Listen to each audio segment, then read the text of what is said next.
Good morning! It's a beautiful morning in Jeddah. Leader Express. Tapos, pinapa-change oil ko si Blessy. Kasi, this weekend, bibiyahe ako ng Riyadh. Medyo malayo-layo. Yan, si Kuya yung nag-change oil.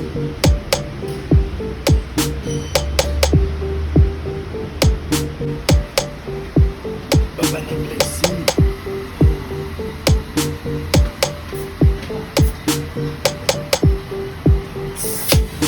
Grabe ah.